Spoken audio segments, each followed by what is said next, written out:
Amados irmãos, a paz do Senhor, aqui é o pastor Hélio Ornelas, pastor da Igreja Metodista Pentecostal no Morro da Carolina, do Jacatirama do Caxias, congregação Jardim Santa Marta, Belfor Roxo e congregação em Nova Campinas, Caxias, para ministrar aqui mais uma aula da Escola Bíblica Dominical, a lição de número 9, Vivendo o Fervor Espiritual.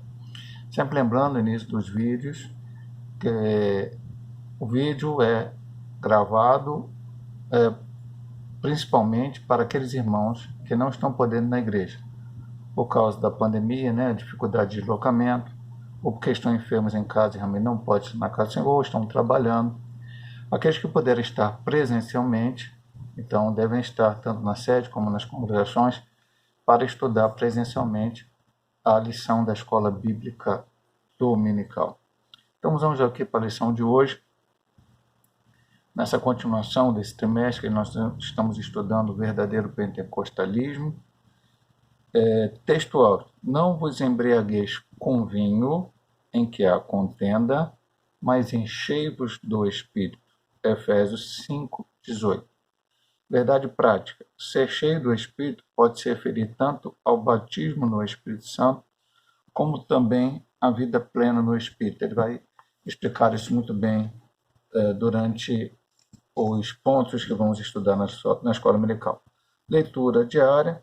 Espero que os irmãos tenham lido na sua própria casa, de segunda, terça, quarta e quinta, porque nós mandamos a lição em PDF, para que os irmãos também tenham a oportunidade de estudá-la e depois a gente ministra aqui, os irmãos acompanham. Leitura bíblica em classe, Efésios 5, dos 15 ao 20. Portanto, vede prudentemente como andais, não como nécios, mas como sábios, remindo o tempo, porquanto os dias são maus.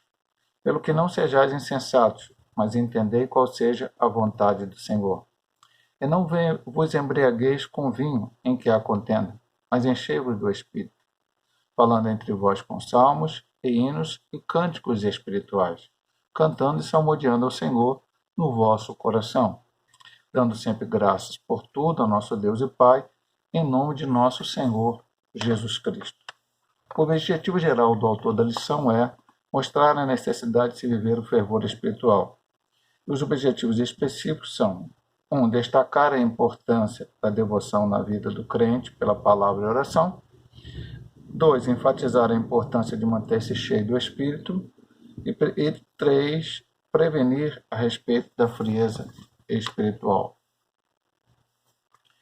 Eu vou ler aqui, interagindo com o professor, que eu acho importante. Diz assim: a frieza espiritual paralisa as pessoas. Ela revela-se na ausência da observância de disciplinas devocionais comuns a todo cristão. Quando não há mais desejo de separar tempo para oração e meditação nas escrituras sagradas, não se pratica mais o jejum, não há mais o respeito e a reverência pelas coisas espirituais, tudo isso se apresenta como um ciclo débil que envolve a vida das pessoas, até que elas passam a racionalizar o pecado. Uma vez que a vida espiritual perdeu sua vivacidade, a vida moral tende a sofrer consequências degenerativas.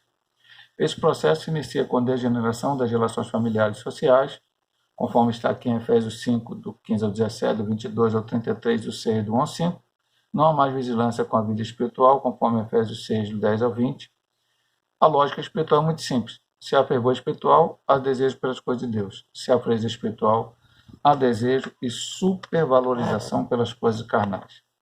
Então vamos à introdução. A expressão todos foram cheios do Espírito Santo em Atos 2,4 quer dizer que todos foram batizados no Espírito Santo. Isso já estudamos na lição 3. Mas nela aprendemos igualmente que cheio do Espírito indica também viver a plenitude ou fervor do Espírito. Vamos analisar melhor essa parte da teologia pentecostal.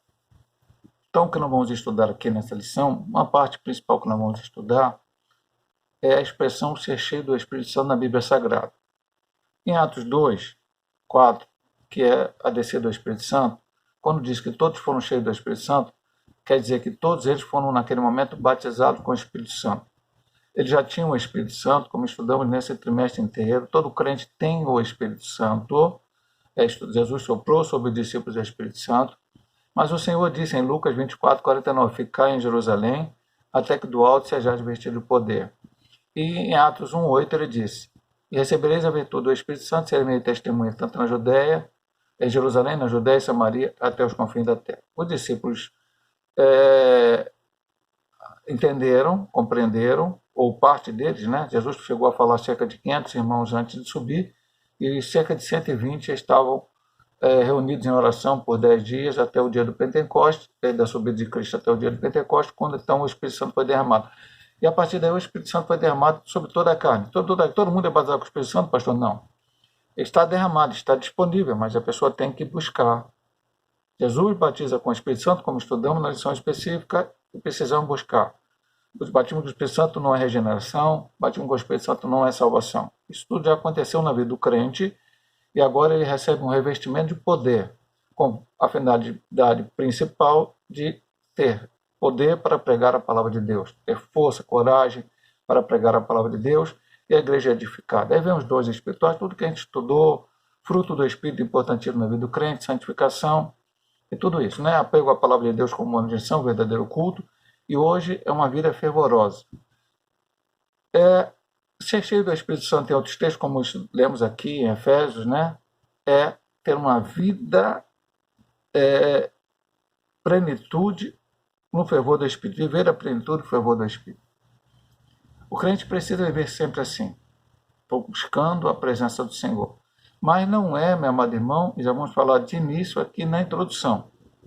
Isso não é, ser cheio do Espírito Santo é baseado em experiências particulares momentâneas. Não, é uma vida, é uma continuidade.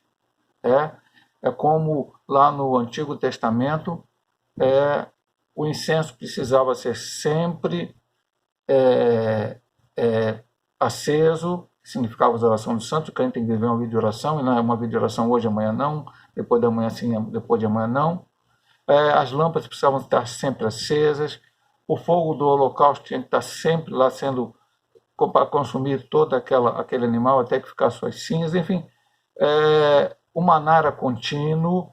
Então a vida espiritual do crente ela tem que ser contínua, ela não pode ser aquela vida espiritual. Hoje eu estou lá em cima, cheio do poder de Deus, amanhã eu estou lá embaixo, querendo até sair da igreja, amanhã eu estou novamente cheio do Espírito. Não, é uma vida contínua, buscando a presença do Senhor.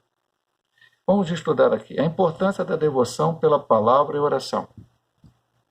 O apego à palavra, o hábito de orar, e o hábito de orar, são indispensáveis da vida cristã. Indispensável, uma coisa que não pode ser dispensada. Apego à palavra e o hábito de orar. São práticas ensinadas ao povo de Deus desde o princípio, pois Deus fala por meio delas. Então vamos ver aqui o primeiro ponto dessa primeira subdivisão, importância da devoção pela palavra de Deus. O primeiro ponto é devoção.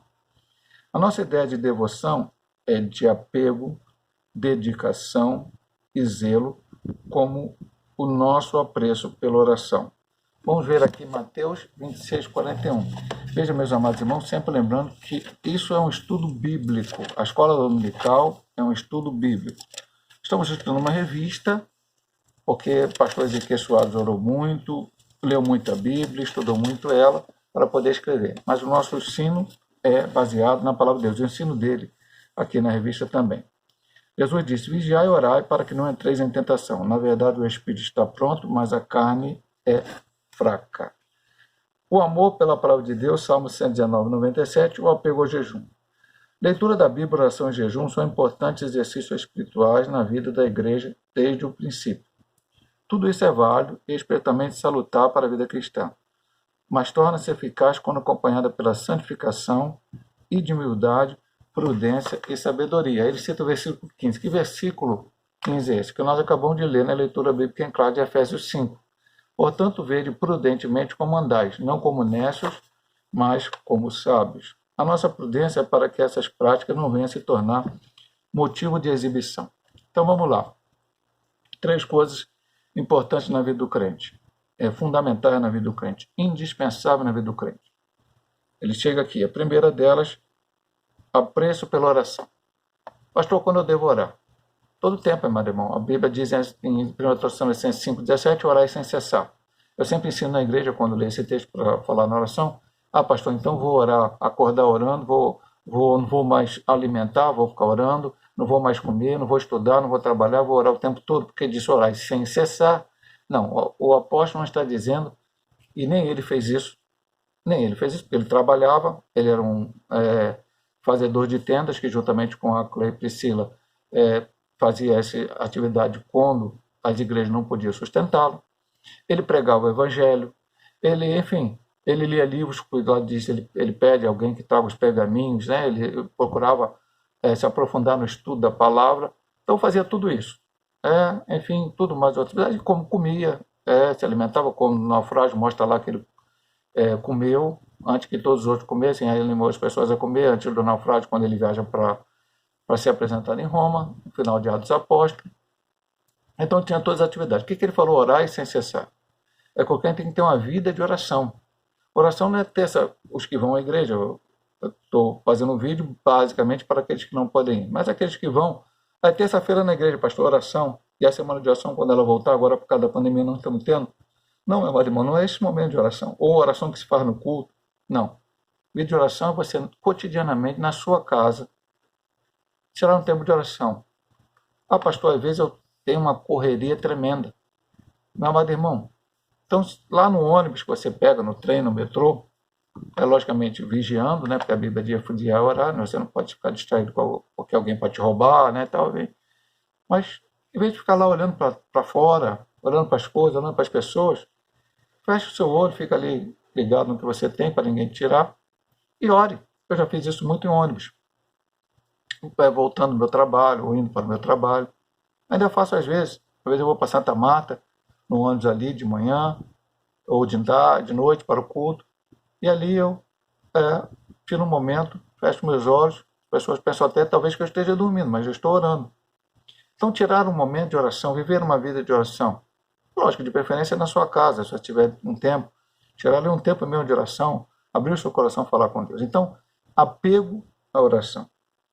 Segundo, amor pela palavra. Precisamos ter o desejo de ler a palavra. O pastor Paulo falou até quinta-feira agora na igreja.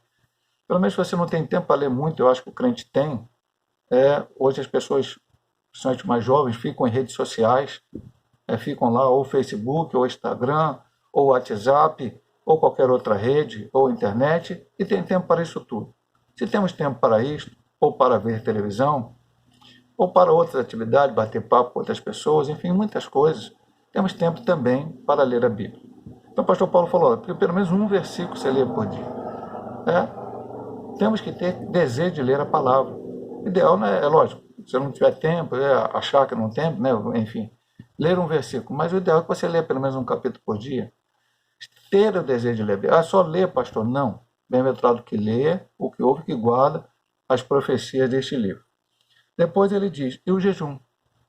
Jejum é aquele momento que você tira particularmente. Eu não gosto de jejum marcado, não sou contra, não estou dizendo que está errado, mas o pastor marca o jejum para a igreja toda, em prol de um propósito específico. É válido, pode havia em Israel os jejuns com o mesmo marcado, mas o Senhor mesmo falou em Isaías que não estava aceitando aquele jejum, porque as pessoas estavam fazendo automaticamente. Então nós estamos na nova aliança, cada crente tem a sua atividade. Então, você jejua, e jejum não é alguma coisa para receber bênçãos materiais. Não, esse não é o objetivo do jejum. Jejum é um momento que você se abstém do alimento para que você possa consagrar mais a sua vida a Deus. Então, são armas espirituais que temos.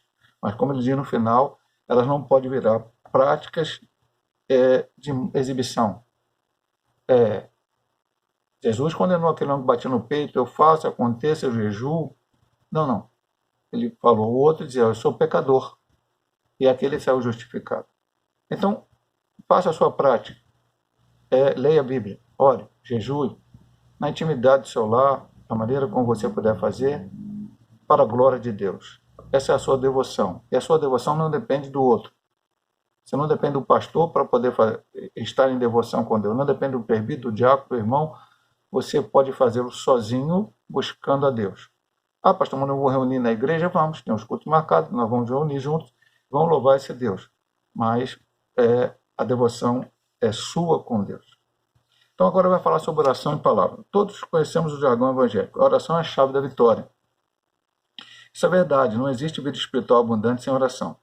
Segundo a declaração de fé das Assembleias de Deus, a oração é o ato consciente, pelo qual a pessoa dirige-se a Deus para se comunicar com Ele e buscar a sua ajuda por meio da palavra ou pensamento. A oração é a alma do cristianismo e expressa a nossa total dependência de Deus. O próprio Senhor Jesus Cristo tinha o hábito de orar. Lucas 3, 21 a 6, 12.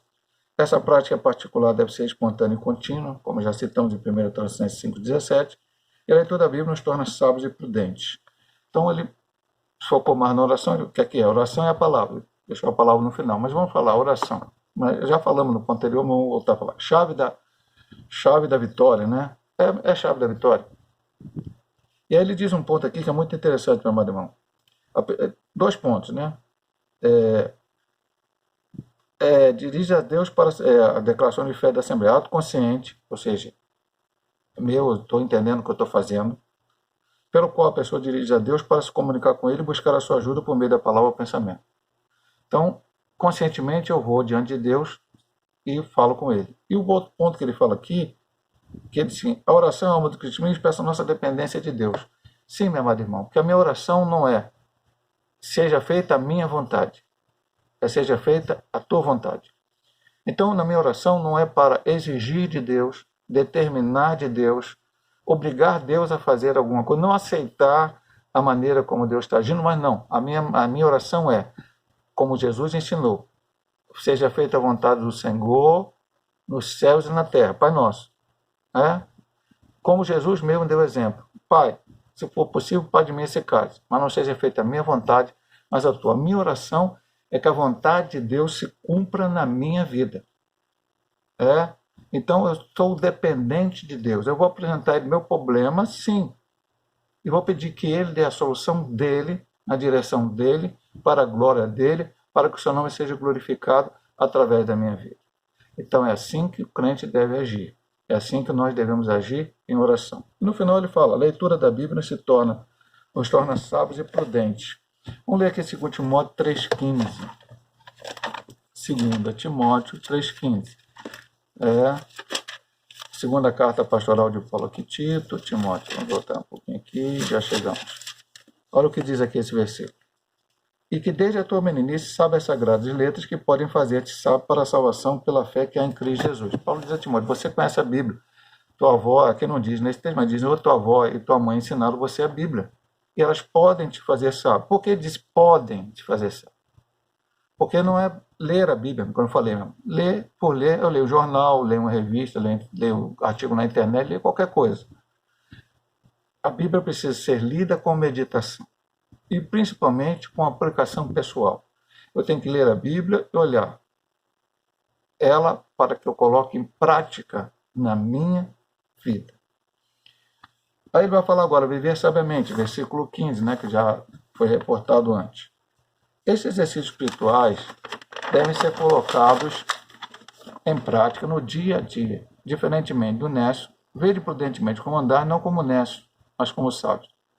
Existem pelo menos 7 palavras gregas no Novo Testamento para nécio. Às vezes a pessoa lê nécio e não entende o que é nécio, né? Mas o que o apóstolo usa nessa passagem só aparece aqui, é a sofos, tolo sem juízo. Então, nécio é o tolo sem juízo. Vou repetir aqui o versículo. Vede prudente como andais, não como tolos ou sem juízo, mas como sábios. Paulo está contrastando a sabedoria cristã que vem do Espírito com a insensatez dos pagãos. Isso se torna claro no versículo 17. Qual é o versículo 17, pastor? Pelo que não sejais insensatos, mas entendei qual seja a vontade do Senhor. Que aí ele usa o termo afron, nécio, insensato. E acrescenta que esse não entende a vontade do Senhor. Devemos priorizar a vontade de Deus em nossas decisões e atitudes e não focar as aparentes vantagens como faz o mundo. O modo de vida do crente não pode ser o mesmo padrão do mundo. Depois eu vou ler Romanos 12:1. Muitos anos atrás, eu vi um jogador de futebol que ainda está vivo, chamado Gerson, foi tricampeão do mundo em 70 pela seleção. Ele tinha o hábito de fumar, que é uma coisa para um atleta até estranha. Para nós cristãos não fumam mesmo, então ele nem pode pensar nisso. Mas ele foi fazer uma propaganda de uma marca de cigarro na televisão, lá na década de 70. Ele diz, eu fumo mais ou menos isso, né? Eu fumo essa marca, eu quero levar vantagem em tudo. E depois isso virou até no mundo mesmo, que as pessoas discordavam desse tipo de pensamento, a lei do gesto. Eu quero levar vantagem em tudo. Mas o mundo continua assim. Veja agora na pandemia, meu amado irmão. Governantes que compraram equipamentos mais caros, porque foram liberados de licitação pela pressa de tratar dos doentes, pessoas que estão enganando, recebendo auxílio emergencial sem precisar, sem ser estado. Agora, problema de. Enfim, muitos problemas aí em que o homem quer levar vantagem. Quanta gente enriqueceu nessa pandemia? Hoje aí o custo de vida está caríssimo aí, comprando os alimentos básicos da maneira que estão, pessoas estão ganhando dinheiro com isso. O mundo que é assim, o crente é assim? Não. O crente ele vive uma vida em que ele quer fazer a vontade do Senhor. Vamos ver aqui o que diz Romanos 12:1. Esse texto talvez você possa até saber de cor, eu poderia até citá-lo de cor, mas eu quero ler na Bíblia para que você possa entender, e você depois leia na sua casa também, medite, pare nesse versículo aqui e tantos outros da Bíblia, para que você possa tirar lições para a sua vida. Então diz assim: rogo-vos, pois, irmãos, pela compaixão de Deus, que apresenteis o vosso corpo em sacrifício vivo, santo e agradável a Deus, que é o vosso culto racional. Diz mais o 2 que eu vou ler, que não cita aqui: não vos conformeis com este mundo, mas transformá-lo pela renovação do vosso entendimento, para que experimenteis qual seja a boa, agradável e perfeita vontade de Deus. Ou seja, a vontade de Deus é o principal na minha vida. A vontade de Deus na vida de muitos homens de Deus, no Antigo Testamento e no Novo, não foram aquelas que eles queriam. Davi que construiu o templo, Deus disse não. Moisés que tentaram a terra prometida, Deus disse não. Paulo orou sobre o espinho na carne, para que Deus retirasse aquele espinho na carne, o mensageiro de Satanás que vem esbofeteá-lo, 2 Coríntios capítulo 12, e o Senhor disse: a minha graça te basta. Nem sempre o Senhor diz para nós que a nossa vontade será feita. Às vezes sim, nós pedimos e Deus atende, e faz como nós queremos.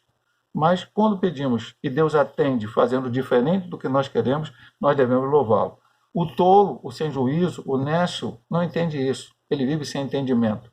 Mas nós precisamos ler a palavra, orar, para nos tornar sábios. Alguém que entende, conhece e coloca em prática a vontade de Deus. E por último, dentro desse segmento aqui do ponto 1, remindo o tempo. Essa frase diz muito mais do que parece à primeira vista. O verbo remir significa comprar de novo, resgatar, aproveitar o melhor possível. A palavra tempo é bem conhecida entre nós, kairos, tempo no sentido de ocasião, oportunidade. Essas duas coisas são a especialidade dos crentes que, cheios do Espírito, resultam no viver sabiamente. O crente sabe aproveitar as oportunidades para fazer a obra de Deus, falar de Jesus às pessoas que ainda não conhecem o Evangelho, até mesmo em circunstâncias difíceis. Colossenses 4:5. Estou dizendo para os irmãos que isso aqui é um estudo bíblico. E a gente então lê a Bíblia para... o autor da lição está dizendo, mas ele está dizendo o quê? Está dizendo o que está na Bíblia. Ele diz assim: andai com sabedoria para com os que estão de fora, remindo o tempo. Ainda vou ler o 6, que ele não cita, mas assim: a vossa palavra seja sempre agradável, temperada com sal, para que saibais como convém responder a cada um. Então tem que aproveitar o tempo, e a minha palavra tem que ser boa, vinda de Deus, para que as pessoas possam entender a vontade do Senhor. Na verdade, tanto hoje como nos dias apostólicos, os dias são maus. Então veja bem, temos que remir o tempo, temos que aproveitar o tempo da melhor maneira possível, porque os dias são maus, os dias são difíceis, estão complicados. E como é que eu aproveito bem o tempo? Veja bem, minha amada irmã, vou dar uma sugestão, principalmente agora, né? Todos nós, praticamente todos, né, temos redes sociais. Então, o que a gente tem que fazer na rede social hoje? Colocar louvores que exalte o nome do Senhor. Você pode ir lá no YouTube e pegar um louvor verdadeiro, abençoado, de pessoas que estão pregando realmente a palavra, e copiar ali e colocar, por exemplo, no seu Facebook, lá na sua parte, que outros seus amigos vão ver. Versículos bíblicos, né? A pessoa pode digitar lá o versículo bíblico, às vezes até já tem pronto ali nos sites aí que tem, para abençoar vidas. Mas versículos evangelísticos, né? De preferência. Nada daqueles versículos de palavras que podem levar a uma ideia errada do que você está colocando, mas versículos que vêm abençoar. Então, usar teu WhatsApp para evangelizar. Eu tenho tentado mandar mensagem para amigos meus que não são evangélicos, que são meus amigos, tanto no Facebook, no WhatsApp, Enfim, aquilo que você puder fazer. Aproveitando, eu aprendi muito nesse momento de pandemia, é agora que não é que a pandemia passou, mas que as pessoas estão tudo abertas, as igrejas estão abertas também, então já não estou mandando mais pregações, não estou mandando mais louvores, até por uma dificuldade, até porque eu tenho que estar na igreja presente vários dias, mas durante a pandemia a igreja estava fechada ou com mais restrições, então todo dia eu mandava um louvor, uma pregação para os irmãos, para abençoar, colocava às vezes no Facebook. É isso, meu irmão, aproveitar o tempo, remir o tempo. Jesus está voltando para arrebatar a igreja, não tem que ficar em discussão. Muitos crentes estão preocupados hoje com política, com isso, com aquilo, com tantas coisas. E perdem momento, ficam discutindo na rede social, uns com os outros. Muitas vezes amizades são perdidas. Isso eu estou falando de rede social, meu irmão, já que nós estamos em pandemia, estamos meio longe um do outro, né? Mas muitas vezes, quando está normal, as pessoas brigam até de si. Não, remir o tempo, aproveitar o tempo. Os dias são maus. Não temos muito tempo até que Cristo volte para arrebatar a sua igreja. E temos que viver essa vida com a lição de hoje, vivendo o fervor espiritual.